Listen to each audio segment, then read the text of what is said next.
नमस्कार, मी पंजाब डक. महाराष्ट्रातल्या सर्व शेतकऱ्याला सांगू इच्छितो की तुम्ही काय करा, शेतीचे कामे करून घ्या. आजच्यानं कंप्लीट 12 दिवस पाऊस यायचा राहिलेला आहे.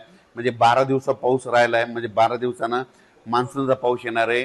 म्हणून हे सर्वप्रथम शेतकऱ्यांनी अंदाज लक्षात घ्यायचा आणि शेतीचे कामे करून घ्यायचे.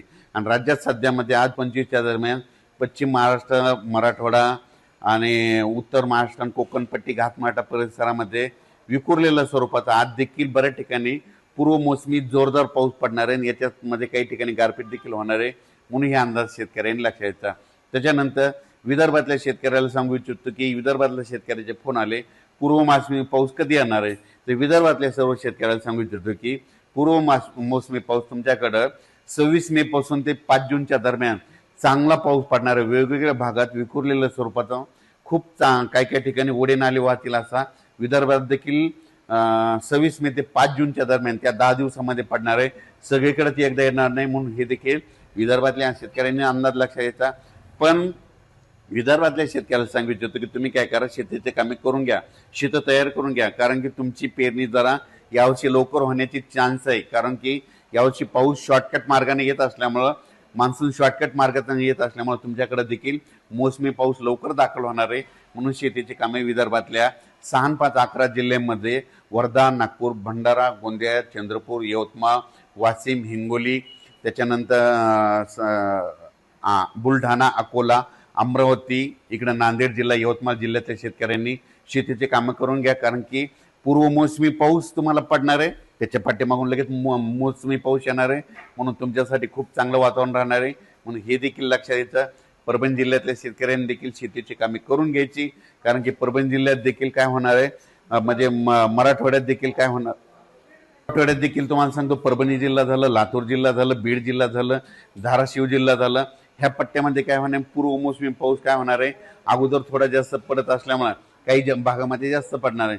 पण मराठवाड्यातल्या शेतकऱ्यांनी तुम्ही काय करायचं, अचानक कंप्लीट आपल्याला पाऊस येण्यासाठी 12 दिवस शिल्लक राहणार आहे.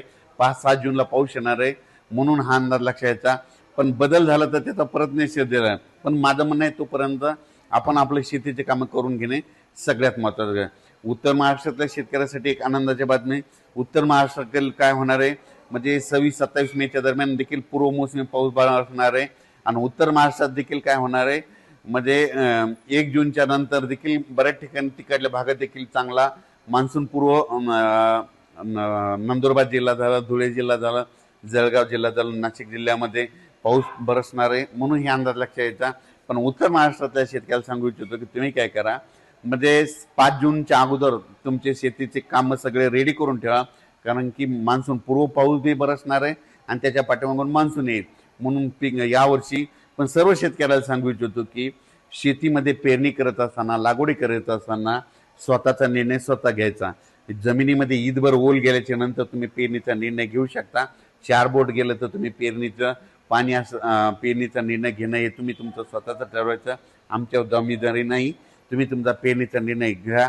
आम्ही फक्त पाऊस सांगणार, पेरणी करायची की नाही करायची हे सगळं तुमच्या हातात राहील. म्हणून हे देखील सर्व शेतकऱ्यांनी लक्षात घ्यायचं.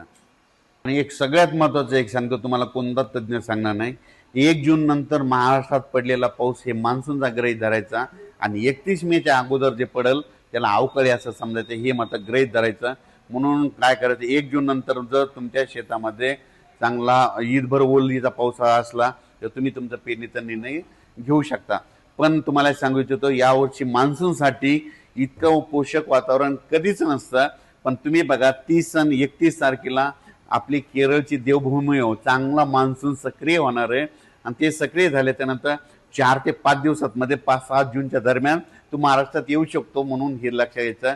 आणि शेतकऱ्याला एक चांगल्या म्हणजे विशेष बियाणे निवड करत असताना तुम्ही तुमच्या आपल्या पाहुण्याला, आपल्या नातेवाईकाला, आपल्या स्वतःच्या अनुभवानुसार ज्या बियाणाला गेल्या वर्षी आदोमध्ये यापुढं पहिलं बी काय उतार आला असे बियाणं निवडा. म्हणजे जे चांगलं आहे, ज्याच्यामध्ये येलो मोजॅक येणार नाही, खोडकिडा लागणार नाही, अशा जाती निवडा. लवकर येणाऱ्या निवडा.